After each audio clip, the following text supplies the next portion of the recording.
there's so many organizations where thousands, if not millions of people work. And if you look at some of the statistics that come back from McKinsey, is that most organizations that run a particular hierarchy, people are just suffering in there. And again, as you said, people think they're doing the right thing. They have all the best intentions, but they don't even see that there is an alternative way. So in particular in that one, I'd like you to elaborate a little bit, because it's in the book, and it's also in a Harvard Business Review article you wrote, where you wrote about the myth of leadership. And one of the quotes there is, you said, I'm sour on the word empowerment, and you make a statement, I think, about the difference between empowerment and enablement, or that empowerment itself is just there's a flaw in there. Could you elaborate on that, please?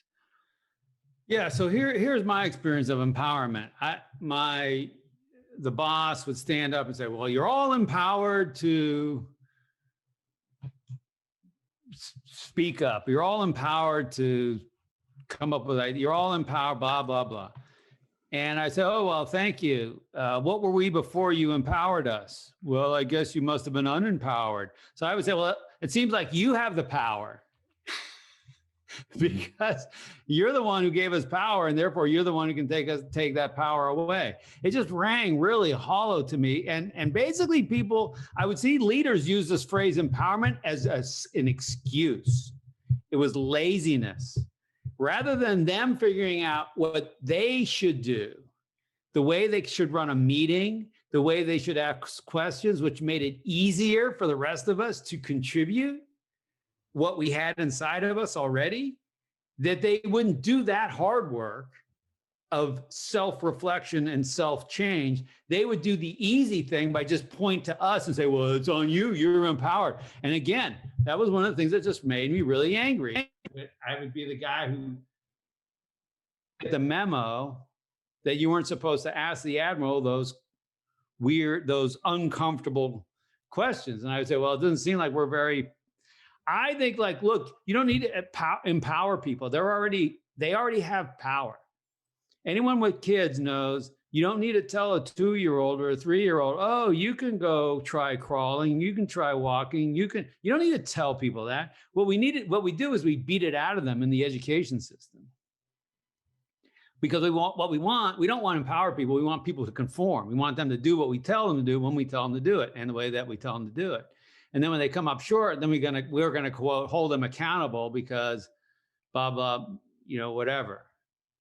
Well, you decided what to do. You decided when it was due. You decided what resources I had.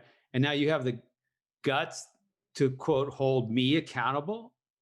And again, this is an icky feeling. This made me angry. People don't need to be controlled. They need to be coordinated. That's the key. And the problem in a modern hierarchy is not bad. You have to have hierarchy. Denying hierarchy is bad, because denying hierarchy means we're going to pretend that something's not there that is actually there.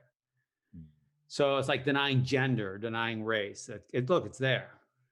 So it's how you use the hierarchy. And the problem is the way most organizations use hierarchy is, number one, they channel information up and authority down. That's the opposite of what you ought to be doing. And then the second thing is they use hierarchy as a cascading control mechanism. So everyone in the hierarchy's job is to control the person below them and be controlled by a person above them. Now, this is one of the most stressful things you can do to a human is tell them they have to try and control something that they can't fundamentally control, i.e. another person. And to be controlled, to not feel like you're in control of yourself. So the structure of hierarchy where we're all trying to control the people below us is inherently stressful. You